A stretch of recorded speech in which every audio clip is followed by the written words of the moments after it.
என் இயேசுவுக்காய் நான் ஓடுகிறேன், ஓடுகிறேன், நான் ஓடுகிறேன்.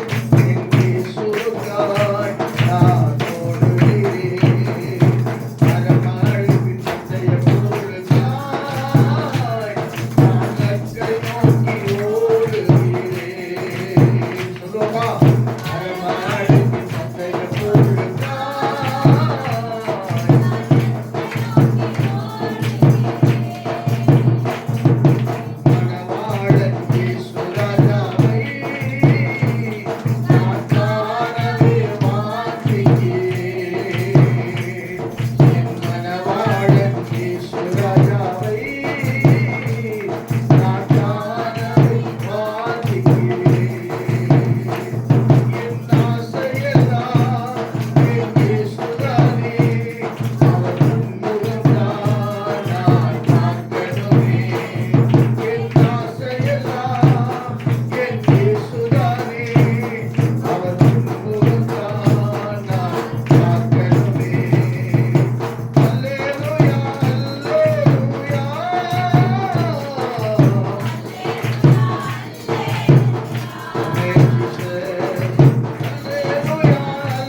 சொல்லப்பட்டிருக்கிறது. மேகம் போன்ற இத்தனை திரளான சாட்சிகள் நம்மை, எனக்கு தெரியும் கிட்டத்தட்ட ஒரு 74 வயசு அவர் சொல்றாரு. உண்மையில 74 என்பது ஒரு பெரிய விஷயம் தான். ஆனால் கொஞ்சம் கூட ரெஸ்ட் இல்லாமல் எங்கே எப்போ கேட்டாலும் நான் மோட்டர் ரோட்டில் இருக்கிறேன், நான் அங்கே இருக்கிறேன் இங்கே இருக்கிறேன்னு சொல்லும்போது நான் யோசிப்பேன், நான் திடீர்னு நான் துறைப்பாக்கத்தில் இருப்பேன். ஆனால் இந்த அளவுக்கு ஆண்டவர் இவ்வளோ ஆப்ரேஷன் பண்ணியும் கர்த்தர் உற்சாகத்தோடு அவர் ஓட வைத்திருக்கிறார். கிட்டத்தட்ட ஒரு 5 ஆப்ரேஷன், 6 ஆப்ரேஷன். ஆண்டவர் உண்மையாக அவருக்கு நல்ல ஜீவனை கொடுத்து இந்த குடும்பத்தில் ஒரு தெய்வீக சமாதானத்தை கர்த்தர் கொடுக்கும்படியா நம்ம எல்லாம் ஒரு விஷயம் கர்த்தரை ஸ்தோத்திரம் பண்ணுவோமா? ஒரு 1/4 மணி நேரம் மாத்திரம் எனக்கு சில காரியங்களை மாத்திரம் சொன்னதே நான் திரும்ப சொல்றேன்னா தேவன் அதை வந்து உறுதிப்படுத்துறான்னு அர்த்தம். ஆண்டு சொல்றாரு இல்லையா, மெய்யாகவே நான் உங்களுக்கு சொல்லுகிறேன் போது அந்த வசனத்தை மட்டும் எப்ப கோட் பண்ணணும். ஒரு தடவை சொல்லிட்டா பரவாயில்ல. மெய்யாகவே நான் உங்களுக்கு சொல்லுகிறேன் அப்படின்னு என்னன்னா ஆண்டவர் அதை கோட் பண்ணி காட்டுறாரு, ஏதோ ஒரு வார்த்தையை உறுதிப்படுத்துறாரு சொல்லி அர்த்தம். அநேக நாட்களுக்கு முதல் கிட்டத்தட்ட ஒரு 20-23 வருஷத்துக்கு முன்னாடி எனக்கு ஊழியர் செய்து கொடுத்த போது ஒரு சகோதரி ரட்சிப்புகள் நடத்தி ஞானஸ்தானம் கொடுத்து எல்லாம் பண்ணுது. அந்த திடீர்னு எனக்கு ஃபோன் பண்ணாங்க. 23 வருஷம் கழிச்சுட்டு பேசுகிறாங்க. அவங்க வாய்ஸை கேட்டவுடனே எனக்கு கொஞ்சம் கஷ்டமாக இருக்கும். பேசி முடிச்ச பிறகு சொன்னாங்க, ஐயா நல்லா ஆவிக்குரிய இதில் நீங்கள் நடத்திருந்தீங்க, நல்லா அபிஷேகம் நல்லா இருந்தது, அப்போல்லாம் நல்லா இருந்தது, இப்போ கொஞ்சம் கஷ்டமாக இருந்தது. ஆனால் முன்ன மாதிரி என்னால் என்ன செய்ய முடியல, ஜெபிக்க முடியல, முன்ன மாதிரி என்னால் வேத வாசிக்க முடியல, முன்ன மாதிரி எனக்கு ஊழியத்தை சரியாக செய்ய முடியல. சில நேரங்கள் நம்மளை கேட்டால் அப்படி தான் சொல்கிறோம், இல்லை முன்ன மாதிரி எங்களால் இல்லை, ஏதோ ஒரு தடை இருக்குது பாஸ்டர். நான் என்னது தடை? நல்லா கவனிங்க, எனக்கு அன்பான தேவப்பிள்ளை, நான் திரும்ப நான் சொல்லுகிறேன், எல்லா சூழ்நிலையிலும் ஒரு பிரச்சனை ஒரு போராட்டம் நம்முடைய வாழ்க்கையில் வருதுன்னு சொன்னால் மற்றவரை நம்ம குறை சொல்லக்கூடாது, ஆண்டவரை குறை சொல்லக்கூடாது. முதல்ல நம்மளை நாம் என்ன செய்யணும், சீர்தூக்கி பார்க்க வேண்டும். இல்லைங்க சொல்லுவோமா? இந்த மீகா புஸ்தகத்தை ஆண்டவனுக்கு காமிச்சார். 2ஆம் அதிகாரம் 13ஆம் வசனத்தை ஆண்டவனுக்கு காண்பிக்கிறார். மீகா 2:13 நீங்க வாசிக்கும் போது வாசிங்க, கர்த்தருடைய பரிசுத்த நாமத்திற்கு மகிமை உண்டாகட்டும். தடைகளை நீக்கி போடுகிறவர் அவர்களுக்கு முன்பாக நடந்து போகிறார். அவர்கள் தடைகளை நீக்கி வாசலால் உட்பிரவேசித்து கடந்து போவார்கள். அவர்கள் ராஜா அவர்களுக்கு முன்பே செல்லுகிறார். கர்த்தர் முன்னில் நடந்து போவார். ஹல்லேலூயா. இயேசு உனக்கு முன்னாடி போனார்னா எல்லா தடைகளும் உடைப்பார். நான் விசுவாசிக்கிறேன், இந்த கடைசி மாதத்துல வந்திருக்கிற இந்த கண்பான கர்த்தருடைய தேவ பிள்ளையே, உன்னுடைய வாழ்க்கையிலே தொழில தடை இருக்கலாம், திருமண காலத்துல தடை இருக்கலாம், வருமானத்துல தடை இருக்கலாம், ஆசீர்வாதத்துல தடை இருக்கலாம், குழந்தை பாக்கியத்துல தடை இருக்கலாம், வேலையில தடை இருக்கலாம். கர்த்தருக்கு ஸ்தோத்திரம். தடை பண்ணுகிற பார்வோன் யாரா இருந்தாலும் மோசேயாய் உன்னை நிற்க வைத்து உனக்கு ஒரு வெற்றியை கொடுக்கிற தேவனாய் இருக்கிறார். அல்லேலூயா சொல்லுவோமா? பாடும். இயேசு முன் நடந்தார், நீ யோர்தானை கடந்திடலாம்.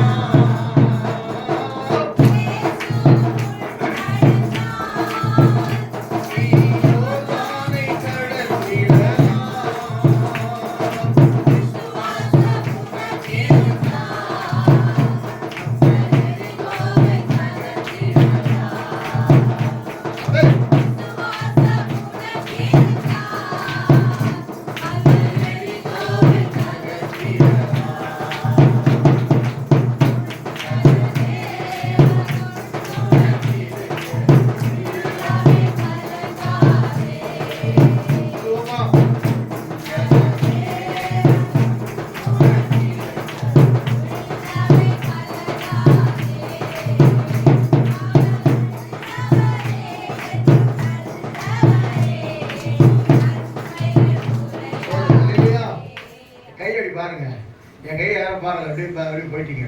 பாடிட்டே இருக்கலாம். கர்த்தருடைய பரிசுத்த நாமத்துக்கு மகிமை உண்டாகட்டும். அருமையான பாட்டு. அப்ப இயேசு உனக்கு முன்னாடி போன ஒரு தடையில உடைக்கிறாரு. அப்ப என்னன்னா,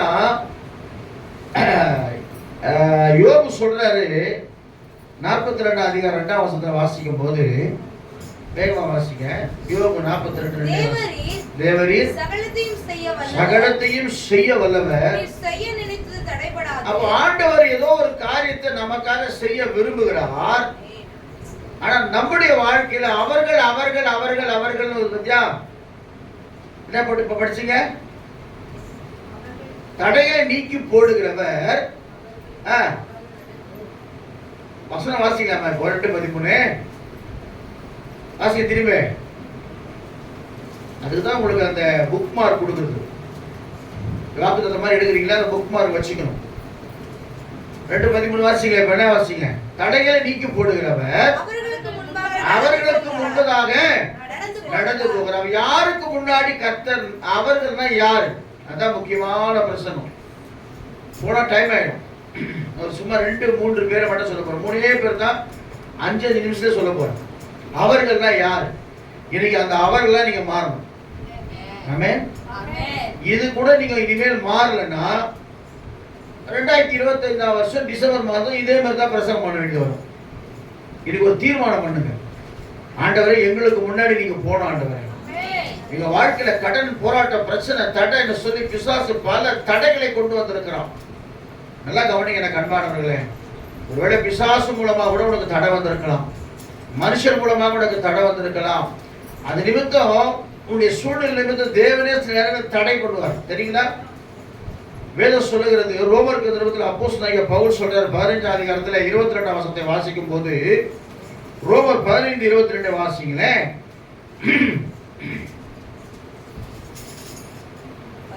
ரோமர் 15:22 வேகமா வாசிங்க. ஒருத்தர் கலாத்தியர் 5:7 வாசிங்க. உங்களிடத்தில் வருவதற்கு அநேக தரம் தடைப்பட்டேன்.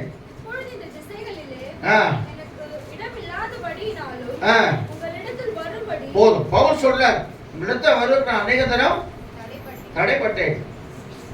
இல்லையா சொல்லுவோமா? அதுல ஊழியக்காரங்க போக விடாத தடை இருக்கும். சில வீட்டுக்கு போகலாம்னு நினைப்போம், ஆனா போக முடியாது. பாஸ்டர் என்ன செய்யறாரு? வரவே மாட்டார் நம்ம நினைப்போம். ஒன்று. ரெண்டாவது, பவுல் கேட்கிறாரு 5ஆம் அதிகாரம் 7ஆம் வசனத்துல. கலாத்தியர்ல பவுல் கேட்கிறார் 5:7 வாசிக்கும் போது, சீக்கிரம் வாசிங்க. நீங்க நன்றாய் ஓடினீர்களே, சத்தியத்திற்கு கீழ்ப்படியாமல் போக உங்களுக்கு தடை செய்தவன் யார்? தான் கேள்வி. நல்லா தானே ஓடுனீங்க, நல்லா தானே ஜெபம் பண்ணீங்க, ஞானஸ்தானம் எடுத்த புதுசுல எப்படி இருக்கீங்க? தேவதூதனை போல இருந்தீங்க. ஆண்டவர் என் கூடவே வராரு, என் கூடவே பேசுறாரு, என்னை இப்படி நடத்தினாரு, நான் ஜெபம் இப்படி பதில் கொடுத்தாரு அப்படின்னு சொல்லி நல்ல ஜெபம் எல்லாமே இருந்துச்சு. பவுல் கேட்கிறார், நல்லா தானே ஓடுனீங்க, நீங்க நல்லா தான் ஓடுனீங்க, ஆனா இன்னைக்கு நீங்க ஓடாதபடிக்கு தடை செய்தவன் யார் அப்படின்னு கேட்கும்போது நமக்கு ஒரே ஒரு காரணம் யார் வரும்? யார் வரும்? பிசாஸ். பாவம், இஷ்டத்துக்கு அவன் மேல தான் பழிய போட்டுவோம். பிசாஸ் தடை பண்ணல. நல்லா கவனிங்க, நமக்கு நாமே தடையா இருக்கிறோம். அல்லேலூயா சொல்லுவோமா? நமக்கு நாமே. வேதத்துல அழகா ரகசியங்களை ஆண்ட புட்டு ரொம்ப ஈஸியான காரியம். நான் சொல்றது பயங்கரமான காரியம் சொல்லல, சொல்றதே நான் திரும்ப சொல்றேன். இன்னைக்கு உங்க தடையை கர்த்தர் உடைக்கணும்னா வேதம் சொல்லுகிறது. திரும்ப வாசிங்க அந்த வசனத்தை. யோசுவாவின் புத்தகம் 6ஆம் அதிகாரம் 1, 2, 3, 4 வாசிங்க. சீக்கிரம் வாசிங்க. எரிகோ இஸ்ரவேல் புத்திரருக்கு முன்பதாக அடைக்கப்பட்டு, நல்லா கவனிங்க, அடைக்கப்பட்டிருந்தது. யாரும் உள்ள போக முடியல, வெளியே வர முடியல. என்ன பண்ணுவீங்க? இப்போ ஒரு வீட்டுக்கு போறீங்க, கதவு போட்டுக்குதுன்னா செய்வீங்க.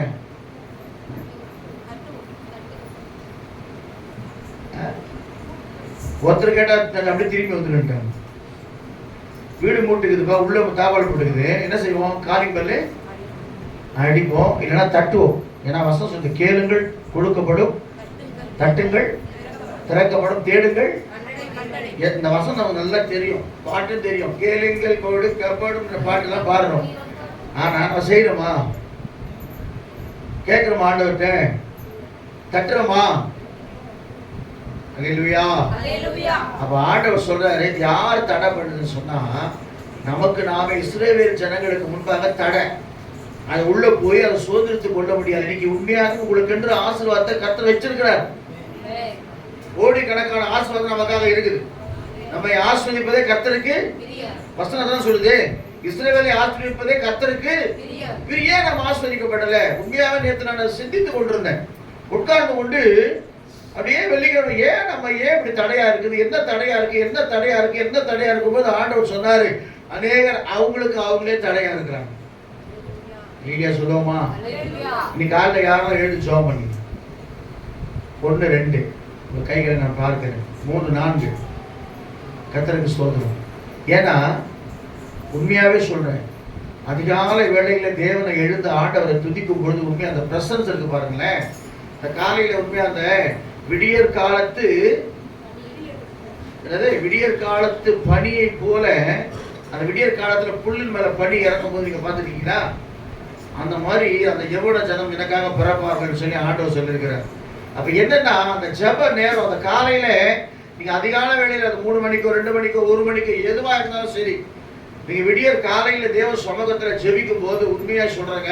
ஏன்னா வேத வசனம் தெளிவாய் சொல்லுகிறது, அடைக்கப்பட்டிருந்தது. ஆண்டவர் ஒரே ஒரு காரியத்தை யோசுவாட்ட சொல்றார், இந்த எரிகோ என்ன செய்யுங்க, என்ன பண்ணுங்க, சுற்றி வாருங்க. சுற்றி வந்தா பட்டணத்தை கர்த்தர் நம்ம கையில கொடுப்பாரு. நீங்க சர்ச்சைக்கு வரும்போது சோத்திரம் பண்ணினே வரணும். ஆண்டவரே இங்க இருக்கிற ஜனங்களா எங்களுக்கு கொடுங்க, நாங்க இருக்கிற பட்டணங்களா எங்களுக்கு கொடுங்க தான் வாக்கிங் பிரேயர் வாங்க. நீங்க அவங்க இஸ்ரவேல் ஜனங்க சுத்தி வந்து கடைசியா வேத வசனம் சொல்லுறத வாசிச்சு பாருங்களேன். 12ஆம் வசனம் 13ஆம் வசனத்தை வாசிக்கும் போது, யோசுவா அதிகாலமே எழுந்து சுமந்து கொண்டு போனார்கள். 7 ஆசாரியர்கள் 7 என்னால பரிபூர்ணம் சொல்லி அர்த்தம். நான் விசுவாசிக்கிற பரிபூர்ணமான ஆசீர்வாதத்தை 2025ஆம் வருஷத்துல கர்த்தர் உங்களுக்கு கொடுக்க போறேன். உண்மையா சொல்றேன், அதை நம்ம பெற்றுக்கொள்ளணும், புதுசா தியாகம் பண்ணணும். அல்லேலூயா.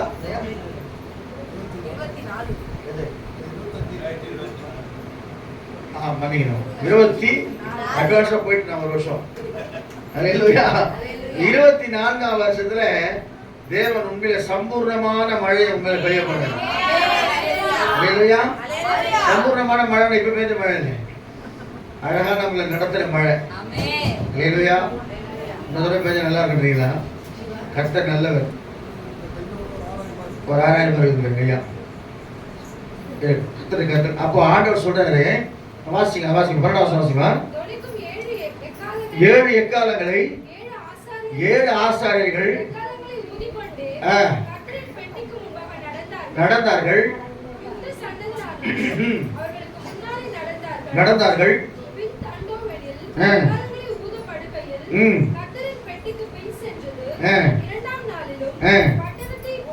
வாசிங்க.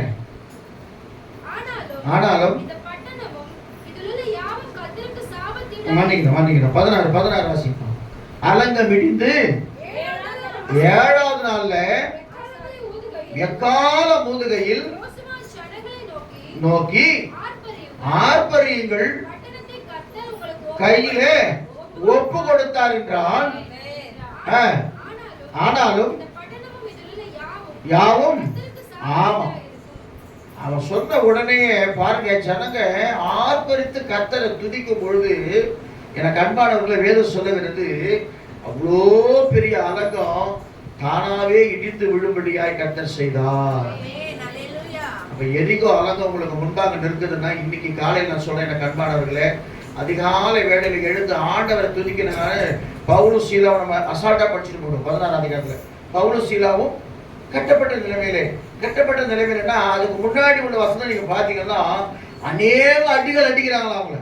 எப்படி அநேக அடிகள், எப்படிப்பட்ட அடி இருக்கும் அதெல்லாம், ரத்தம் வர அளவுக்கு அடிச்சுட்டு, தொழுமரத்துல கால் தலை கீழே இருக்குது, காலு மேல இருக்கு. தொழுமரத்துல இருக்குது பைபிள்ல. தொழுமரத்துல போட்டு கட்டிட்டு, நடு இரவுன்னா எத்தனை மணிக்கு? நடு ராத்திரினா எத்தனை மணிக்கு? 12 மணி. 12 1 கூட அதிகாரம் ஆயிடும். நடு ராத்திரியிலே பவுலும் சீலாவும் கர்த்தரை வாசி பாருங்க. 16 அதிகாரம் அப்போஸ்தலர்கள் 16 அதிகாரத்துல 24 25 நடு ராத்திரியிலே பவுலும் சீலாவும் ஜெபம் பண்ணி தேவனை துதித்து பாடினார்கள். அதை கேட்டு கொண்டிருந்தார்கள். நான் யோசனை பண்றேன், தானியேல் இரவெல்லாம் ஜெபிக்கிறதுனாலதான் ஆண்டவர் சொப்பனத்தை வியாக்கியானம் பண்ணுகிற வரத்தை கர்த்தர் அவனுக்கு கொடுத்தார். நீங்க நினைக்கிறீங்க நம்ம எல்லாம் இது மாதிரிலாம் ஜெபிக்கிறான்னு சொல்றாங்களே, இல்ல ஜெபம் நடக்குமா? நிச்சயமா நடக்கும். 1 நாள் 2 நாள் பண்ணிட்டு விட்டுறது இல்லை ஜெபம். நல்லா கவனிங்க. 1 நாள் பண்ணோம், எங்களுக்கு சக்சஸ் ஆகல பாஸ்டர், அதனால நாங்க தூங்கிட்டோம். இல்ல, நீங்க டெய்லி உண்மையாக கர்த்தர் எப்பெல்லாம் எழுப்புறாரோ அப்பதெல்லாம் முழங்கால் பண்ணிட்டு தேவ சமூகத்துல உண்மையா ஜெபம் பண்ணி பாருங்க. சூரிய நெருப்பா இருந்தாலும் சரி, சிங்க கெபியா இருந்தாலும் சரி, எது உனக்கு முன்னால் வந்தாலும் அந்த தடையெல்லாம் உடைத்து கர்த்தர் உனக்கு முன்னாடி போகிறவராக இருக்கிறார். அவர்தான் தடையை உடைக்கிறார். அப்ப அந்த நிலைமை நம்ம யோசனை பண்ணி பாருங்க. கட்டப்பட்ட நிலைமை, தொழுமரத்துல கட்டப்பட்ட ஒரு நிலைமை, அந்த கட்டப்பட்ட நிலைமையிலும் ஜெபம் பண்ணி தேவனை துதித்து பாடினார்கள். அல்லேலூயா சொல்லுவோமா? இங்க ஆராதனை நடத்தும் போது ஒரு சில நான் பார்க்கிறேன், தப்பா நினைக்காதீங்க. ஆராதனை என்பது நமக்கு தேவனுக்குள்ள ஸ்ட்ரெயிட் கனெக்ஷன்.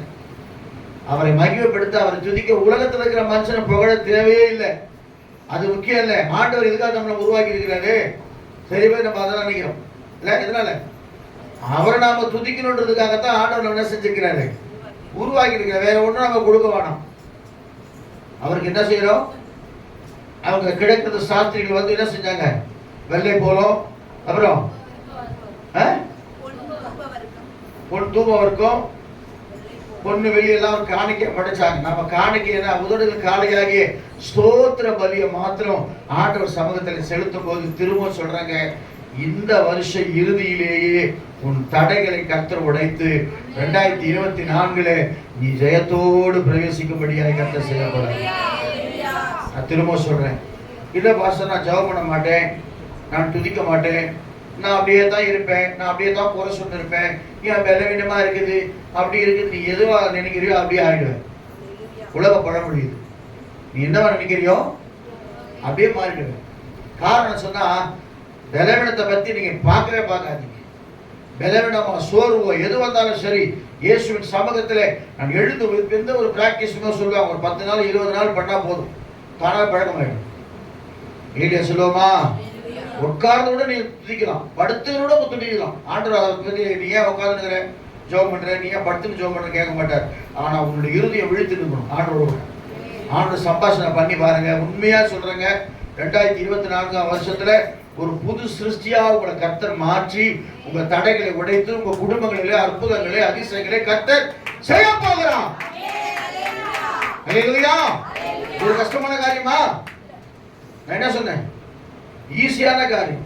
என்னன்னா கொஞ்சம் தியாகம் பண்ணும், தூக்கத்தை தியாகம் பண்ணும். கட நித்திரையின் ஆவி நிறைய பேருக்கு இன்னைக்கு இருக்குது. படுத்தா எழுந்துக்குவேன் முடியல. கட நித்திரையின் ஆவி, நிச்சயமா சொல்றேன், கண்பான கட்டிடமில்லை. அந்த ஆவி நம்ம விட்டு போச்சுன்னா கர்த்தர் நம்மளை உயர்த்துகிறவராயிருக்க சொல்லுவோமா? தூங்குகிற நீ விழித்து மரித்தோரை விட்டு எழுந்துரு, அப்பொழுது கிறிஸ்து உன்னை பிரகாசிக்க பண்ணுவார். நேசர் வரும்போது உன் ஆத்மா விழித்திருக்கணும்.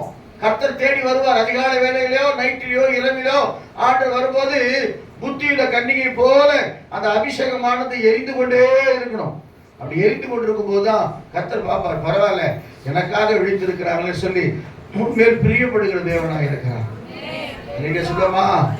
இல்ல ஆண்டவரே, நான் இப்பதான் வந்து படுத்தேன், என்னால முடியல. நான் உண்மையில நான் படுக்கும் போது நீ நம்ப மாட்டேங்க, 11:30 மணிக்கு தான் நான் சாப்பிட்டேன். படுக்கும் போது 12:01. ஆனா சரியா கரெக்டா 4 மணிக்கு எழுந்து உட்காந்து ஜெபம் பண்ண முடியா கர்த்தர் கிருபை செஞ்சாங்க. நீங்க சொல்லுவோமா? தேவ சமத்துல நின்று நான் சொல்லுகிறேன், நீங்க அதை பிராக்டிஸ் பண்ணி பாருங்க. எந்த சூழ்நிலை வந்தாலும் நீங்க பாடுங்க பாட்டை. இயேசு என்னை கைவிட மாட்டார், இயேசு என்னை கைவிட மாட்டார். கடும் புயல் வரினும் பெரும் காற்று வீசினும் அவர் என்னை கைவிட மாட்டார்.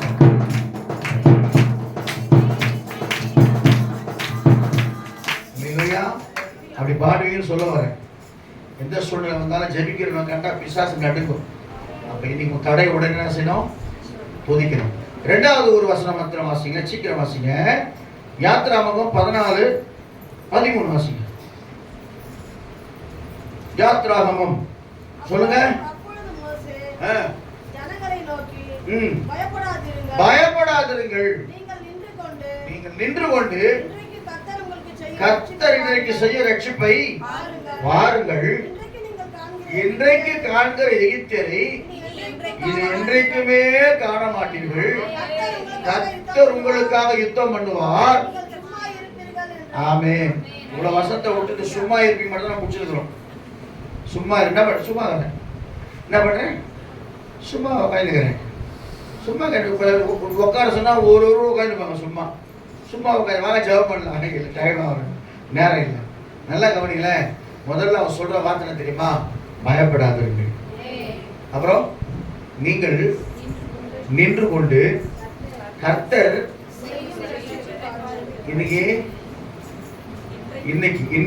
இன்னைக்கு செய்யும் ரட்சிப்பை பாருங்கள். இன்றைக்கு காண்கிற அப்ப அநேக எகிப்தியுடைய அனுபவம் நமக்குள்ள இருக்குது. எகிப்தினா யார் தெரியுமா? அடிமைத்தன ஆவி நமக்குள்ள இருக்குது. பிசாசுக்கு நாம அடிமையா இருக்கிறோம், சோம்பலுக்கு அடிமையா இருக்கிறோம், சோர்வுக்கு அடிமையா இருக்கிறோம், பயத்துக்கு அடிமையா இருக்கிறோம், பாவத்துக்கு அடிமையா இருக்கிறோம், சாபத்துக்கு அடிமையா இருக்கிறோம், பலவிதமான வேதனைகளுக்கு நாம் அடிமையா இருக்கிறோம். என கண்பான தேவ பிள்ளையே, அந்த அடிமைத்தனத்தின் ஆவியை கர்த்தர் உன்னை விட்டு விலக்க போகிறார். அல்லேலூயா. தைரியமா சொல்ல போறேன், நான் அடிமை இல்லை. யாருடைய பிள்ளை? ஆண்டவருடைய பிள்ளை. எனக்கு பயமே இல்ல. சொல்லுங்க, பயமே இல்ல. ஆமா, பயம் வரவே கூடாது. பயம் அவன் சொல்ற உலகத்துல முதல்ல லூக்கா நீங்கள் பயப்படாதீர்கள். தூதன் சொல்ற ஃபர்ஸ்ட் வேர்ட் அதான். ஏன்னா இருண்டு, அதாவது மல்கியாவில இருந்து மத்திய சுவிசேஷம் எழுதுற வரைக்கும் 400 வருஷம் இருண்ட காலம். அரசியல் பண்ணிக்கணும். அறிவியல் சொல்றாங்க 400 வருஷம் சத்தமே கேட்கலையா, சுவிசேஷ சத்தமே கேட்கல. திடீரென்று மேய்ப்பர்கள் மந்தையை காத்து கொண்டிருந்த பொழுது ஒளி பிரகாசிக்குது. அவன் சொன்ன ஃபர்ஸ்ட் வேர்ட் என்னது? பயப்படாதிருங்கள். இதோ உலகத்திற்கு எல்லா ஜனத்திற்கும் மிகுந்த சமாதானத்தை உண்டு பண்ணும் நற்செய்தி உங்களுக்கு அறிவிக்கிறேன். இன்றைக்கு கர்த்தராகிய நானே தத்தளிக்கிறேன். யாராவது படிக்கிறா அது படிக்க மாட்டேன். தாவீது ஊர்லே பிறந்திருக்கிறான். அவ்வளவுதான், முடிஞ்சு போச்சு. அந்த நேரமே எல்லா தூதர்களும் இறங்கி வந்துட்டாங்க. அப்பா ஆண்டவர் பிறந்துட்டாரியா, ஆண்டவர் பிறந்துட்டாரியான்னு சொல்லி வந்து அப்படியே பரம சேனையின் திரள் சூழ் அப்படியே சூழ்ந்து பார்த்துடும் அந்த ஆச்சரியமான காரியத்தை. அந்த ஆண்டவர் சொல்றாரு, பயப்படாதீர்கள், நீங்க நின்று கொண்டு எந்த சூழ்நிலை பயப்படாதீங்க. திருமண பிரச்சனையா பயப்படாதீங்க. உங்களுக்கு என்ன பாஸ்டர் கோடி கோடியா வச்சுக்க, நானும் பயப்படாம தான் இருந்தேன். அல்லேலூயா. யெகோவா ஈரே பாடுறது வீசுங்க. யெகோவா ஆபிரகாம் சொல்றான் இல்லையா, நீங்க இங்கே வெயிட் பண்ணுங்க, நானும் பிள்ளையாண்டவனும் போயிட்டு திரும்பி வருவோம். நான் மட்டும் வருவேன்னு சொல்லாம நானும் பிள்ளையாண்டவனும் போய் திரும்பி. அப்ப என்னன்னா ஆண்டவரை பார்த்து மோசே பாக்குறான், ஐயோன்னு பாக்குறான். மோசே என்ன யோசிக்கிற, உன் கையில நான் என்ன கொடுத்துருக்கிறேன், கோல் என்னது, பவரை கொடுத்துருக்கிறேன். எல்லாருக்கும் ஆண்டவர் உங்களுக்குள்ள பவர் கொடுத்துருக்கிறேன். நீங்களாம் ஒரு பவர். கரண்ட் கட்டணம் எரிவீங்க நீங்க. அல்லேலூயா சொல்லுவோமா? உங்களுக்குள்ள பவரை கர்த்தர் கொடுத்திருக்கிறாரு. அந்த பவரை தவறா யூஸ் பண்ணக்கூடாது. பவரை வந்து கர்த்தர் கொடுத்திருக்கிறாரு. அதான் சொல்றாரு, உன் கையில இருக்கிற கோலை நீட்டி ரெண்டாய் சமுத்திரத்தை ரெண்டா பிளந்து விடு. நல்லா கவனிங்க, ஒரு சின்ன கோல் சமுத்திரத்தை பிளக்கும் என்று சொன்னால் தேவனே உனக்கு முன்னாடி போனா எதையெல்லாம் பிளப்பார் பாருங்க. அசால்ட்டா சொல்றாரு, உன் கோலை நீட்டினா சரி சமுத்திரத்தை. அப்ப என்ன, விசுவாசம் ரொம்ப முக்கியம். நல்லா கவனிங்க. 2024 இப்பவே சில பேர் ஜோசியம் பாக்குறாங்க, எப்படி இருக்குமோ என்ன இருக்குமோ. இவரு வேற மாதிரி தீர்க்கதரிசி சொல்றாரு. அவரு, நான் உண்மையிலே சொல்றேன், எல்லா சூழ்நிலையும் தாவீது சொல்ற மாதிரி கர்த்தரை நான் எக்காலத்துல ஸ்தோத்தரிப்பேன், அவர் துதி எப்போதும். அவர்கள் அவரை நோக்கி பார்த்து பிரகாசம் அடைந்தார்கள், அவர் முகங்கள். அப்ப என்ன அர்த்தம்னா, எந்த சூழ்நிலை வந்தாலும் யாரை நோக்கி பார்க்கணும், கர்த்தரை நோக்கி நீ பார்க்கணும். கர்த்தரை நோக்கி பார்க்கும்போது தான் ஆண்டவர் உனக்கு விடுதலை கொடுக்கிறவரா இருக்கிறார். அப்ப முதலாவது என்ன சொல்றேன், நானு நல்லா துதிச்சு தேவ சமூகத்துல காலையில் எழுந்து சும்மா அப்படியே என்ன டான்ஸ் சொன்னா ஆடுங்க, டப்பா கூட ஆடுங்க. ஆண்டவர் அப்படியே மகிமைப்படுத்தி பண்ணி பாருங்களேன், ஒரு ட்ரையல் பண்ணி பாருங்க. தேவ சமூகத்துல அவ்வளோ யாரும் இல்லைன்னா இங்க உட்காந்து டான்ஸ் பண்ணிருப்பேன்.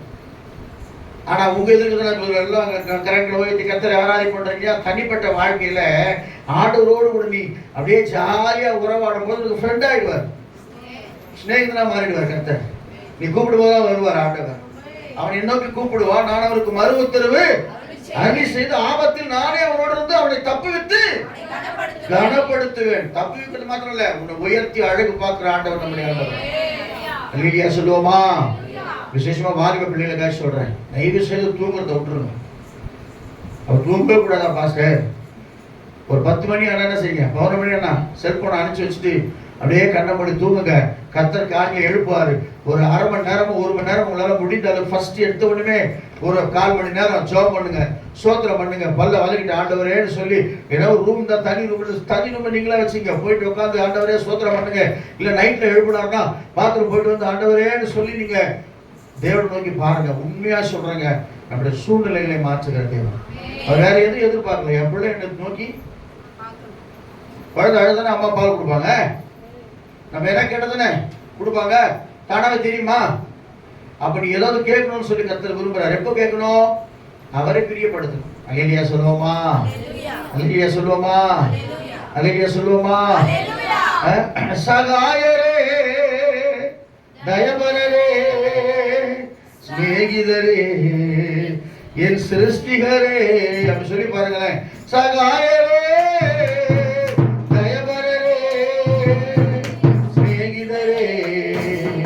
என் சிருஷ்டிகரே, நன்றி நன்றி நன்றி நன்றி நான் முழுதும் துதிப்பேன், நான் உம்மை துதிப்பேன். நன்றி நன்றி.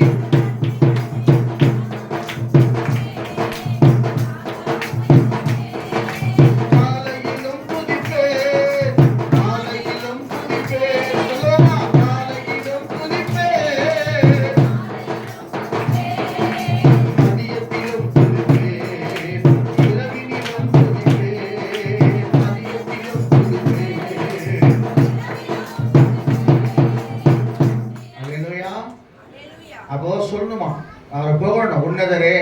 உயர்ந்தவரே, பரிகாரியே, பலியானவரே அப்படி சொல்லிட்டு அப்ப சொல்ற விசுவாசமா, அடுத்த வருடம் என் வாழ்க்கை முழுவதுமாய் மாற்றப்படும்.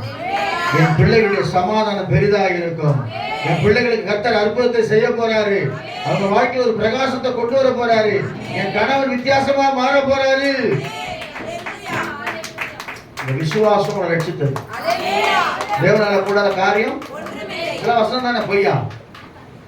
உன் விசுவாசம் உன்னை ஆண்டு சொல்ல, நான் ஒன்றும் பண்ணமா, நீ விசுவாசிச்ச என்னது? வஸ்திரத்தின் ஓரத்தை தொட்டா நான் சுகமாயிடுவேன். யார் விசுவாசித்து? நீ தான் விசுவாசித்த. நீ விசுவாசத்தினால சில பேர் தான் கேட்பார், விசுவாசிக்க கூடுமா, உன்னால முடியுமா, நான் பண்ணுவேன் விசுவாசிக்கேன்னு. அது வந்து அவிசுவாசம். அது என்னது? ஆமா, வாழப்பட்ட மாதிரி எவ்வளவு ஊதுனாலும் சரி. சில பேர் பிசாசு தொத்திட்டு பேர் கேட்பாங்க, போயிடுச்சா, உண்மையா போயிடுச்சு, ஆண்டவர் இன்னும் ஒரு 6 மாசம் எடுத்துட்டு போங்க ஆண்டவர், ஒரு 6 மாசம் அதுக்குள்ள அனுமதிக்கணும். ஏன்னா சில பேர் கேட்பாங்க, நம்ப மாட்டாங்க. நம்ம விட்டு எல்லாம் போயிடுச்சு, நம்ம விட்டு சாபங்கள்லாம் போயிடுச்சு. நான் உண்மையா சொல்றேன், உங்கள் சாபங்கள் பாவங்கள் எல்லாவற்றையும் கர்த்தர் மாற்றி இருக்கிறான். மாத்தினாதான் நீங்க அவருடைய பிள்ளையா நீங்க இருக்கிறீங்க. நீங்க சொல்லுவோமா? அப்போ இன்னும் ஞானஸ்தானம் எடுக்காம சில பேர் இருக்கீங்க வைராக்கியமா. இயேசு வரும்போது நான் எடுத்துப்பேன், அவருடைய வானத்தை பார்த்து டுபுக்கு போய் எடுத்துப்பேன் நான். அப்போ ஒன்றும் கிடையாது.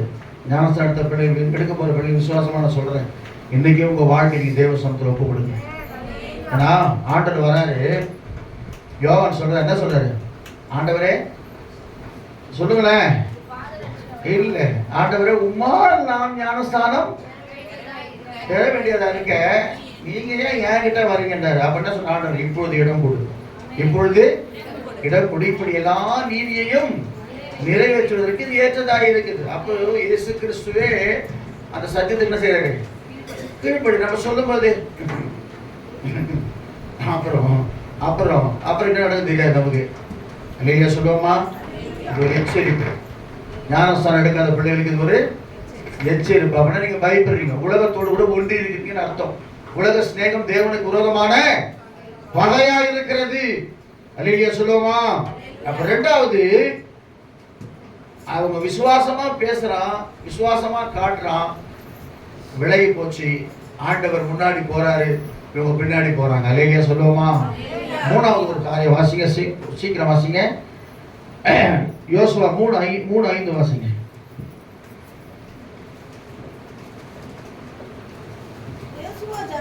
யோசுவா ஜனங்களை நோக்கி, உங்களை பரிசுத்தம் பண்ணி கொள்ளுங்கள். ஆமா, ஆண்டவர் கேட்கிறதான், உங்களை பரிசுத்தம் பண்ணி கொள்ளுங்கள். பரிசுத்தம் இல்லாமல் ஒருவனும் கர்த்தரை தரிசிக்கவே முடியாது. உண்மையாகவே நம்ம பாவம் செஞ்சுட்டு நான் ஆண்டவன் கூட பேசுறேன்னு சொன்னா போய்.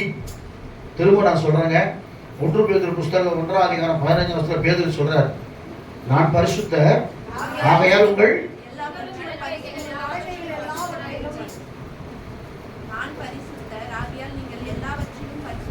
1:15 படிச்சுங்களேன்.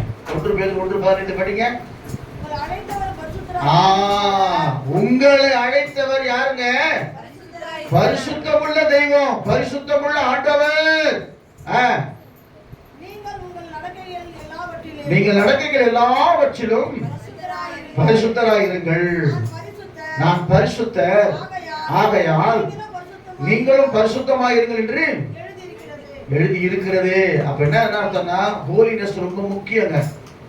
இயேசு உங்க தடையை உடைக்கணும்னா பரிசுத்தம் உங்களுக்குள்ள காணப்படணும். அல்லேலூயா சொல்லுவோமா? பரிசுத்தம் என்ன பாஸ்டர்? கண்களின் இச்சை, மாம்சத்தின் இச்சை, ஜீவனத்தின் பெருமை.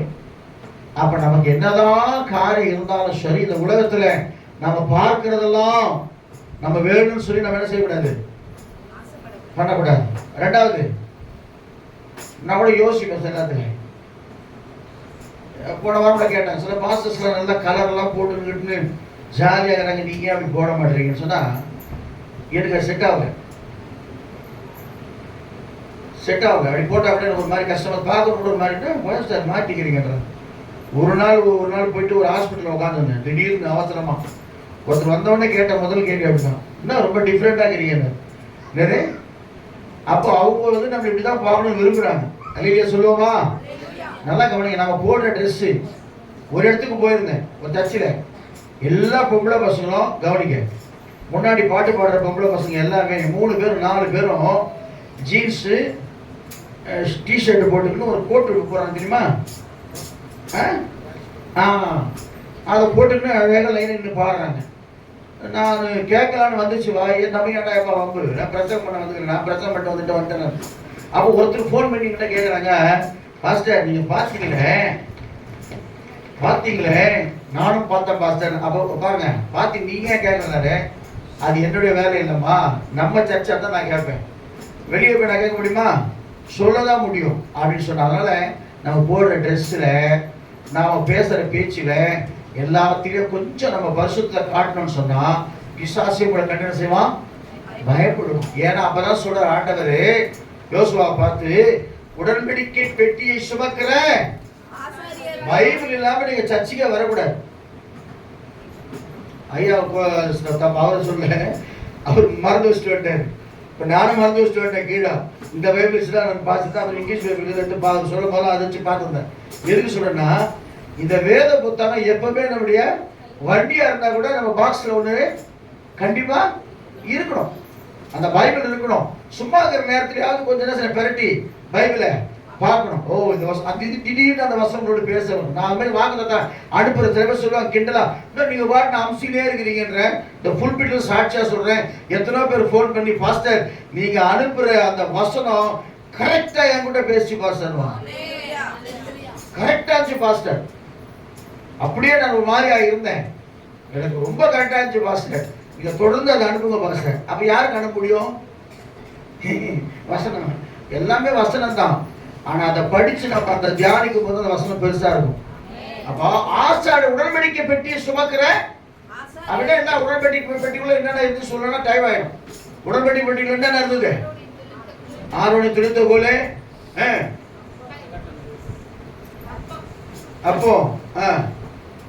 அப்போ இதுல பாத்திரம் ஆண்டோட கட்டளை, வெரி குட். அப்புறம் இதெல்லாம் உள்ள இருந்துச்சு. அப்ப ஆண்டவர் சொல்றாரு, அந்த பெட்டியை சுமக்கிற ஆசாருடைய கால் விரல் பட்ட உடனே பிரவாகித்து வருகிற யோர்தான் பின்னிட்டு, ஆமா யோர்தான் தடையா இருந்துச்சு. நல்லா கவனிங்க, நான் சொல்றது மூணுமே பைபிள் வச்சு தான் சொல்றேன். இஸ்ரவேல் ஜனங்களுக்கு யோர்தான் தடையா இருந்துச்சு. இஸ்ரவேல் ஜனங்களா யாரு? தேவனால் தெரிந்து கொள்ளப்பட்ட ஜனம். நாம யாரு? தேவனால் காகம் அல்ல, சிங்கத்தின் குட்டியா இருக்கிறோம், காகத்தின் வம்சம் அல்ல, ஆண்டவருடைய பிள்ளைகளா இருக்கிறோம். ஜெய கம்பீரம் நமக்குள்ள இருக்குது. நமக்குள்ள காண்டாமிருகத்துக்கு ஒத்த பலன் இருக்கிறது. எல்லாவற்றை கர்த்தர் கொடுத்திருக்கிறார். அந்த தெய்வம் தான் சொல்றாரு, இந்த காலை வேளையிலே உங்களை பரிசுத்தம் பண்ணி கொள்ளுங்கள். நாளைக்கு நான் அற்புதம் செய்ய போறேன்பா. ஒரு 3 நாள் உபவாச கூட்டத்தை நினைக்கணும். அது நான் எப்ப போறது? இந்த ஒரு நாள் நம்ம உபவாசம் தேவ சமூகத்துல காலையிலிருந்து சாயந்தரம் வரைக்கும், ஆண்டவரே நான் செய்த பாவங்களை மன்னியும், என் அக்கிரமங்களை மன்னியும், என் மீறுதல்களை மன்னியும், ஒருவேளை தெரிந்து தெரியாமல் செய்த பாவத்தை எல்லாம் மன்னிங்கன்னு சொல்லி தேவ சமூகத்துல கதறி கதறி கதறி நீ அழுது ஜெபிக்கும் போது, நான் உண்மையாய் சொல்றேன், அந்த 6 மணி நேரம், அந்த 12 மணி நேரம் முடியும் போது ஒரு பெரிய விடுதலை உனக்காய் காத்து கொண்டிருக்கிறது. அதுக்கப்புறம் ஒரு நாள் கர்த்தர் வச்சுக்கிறார் உபவாசத்தோடு. முழு பாருங்க, அதை அழிஞ்சு போச்சு சொல்லிட்டார். நினிவே பட்டணம் காலி. ஆனா என்ன பண்ணாங்க ஜனங்க? புத்திசாலி தானமா என்ன பண்ணாங்க? உபவாசம். குழந்தை குட்டி முதல் கொண்டு எல்லாம் உபவாசம். நான் நினைக்கிறேன் குழந்தைக்கு பால் கூட கொடுத்துருக்க மாட்டாங்க நினைக்கிறேன் தாய்மார்கள். எல்லாரும் உபவாசம். ஓடு கதறின உடனே ஆண்டவருக்கு மனசு இறங்கிடுச்சு. இது இந்த போய் ஜனங்களை போய் அடிக்கத்தான் சொல்லி சைலண்டா விட்டுருது. உடனே யாருக்கு கோவம் வருது? யாருக்கு கோவம் வருது? யோனாவுக்கு கோவம் வருது. என்ன ஆண்டவர் என்ன போய் அமிச்சிங்களை எச்சரிக்கை சொன்னீங்களே. நான் சொன்னேன். அப்ப சொல்றாரு, வலக்கைக்கு இடக்கைக்கும் வித்தியாசமே தெரியாத ஜனங்க. அலையிலியா சொல்லுவோமா? நாம மண்ணாகத்தான் இருக்கிறோம்னு ஆண்டவர் பார்வையில்லை. நீ பரிசுத்த ஜனமா இருந்தா அவருக்கு ஏற்ற பாத்திரமாய் உன்னை வணைந்து கொள்ளுவான். நீ போய் இயேசு பத்தி சொல்லவே வேணாம். உன்னை பார்த்தாலே ஜனங்க அழுதுருவாங்க. உன்னை பார்த்தாலே, நீங்க பேசினாலே ரொம்ப சந்தோஷமா இருக்குது, நீங்க பேசினாலே சமாதானமா இருக்கு சிஸ்டர், நீங்க பேசினாலே ஆசீர்வாதமா இருக்கு சொல்லி உன் மூலமாய் கர்த்தர் வெளிப்படுகிறவராக இருக்கிறார். காலையில சொல்றாங்க 3 காரணம் இருக்கு. அவர்கள் யாரு? அவர்களுக்கு முன்பாக நடந்து போகிறார்.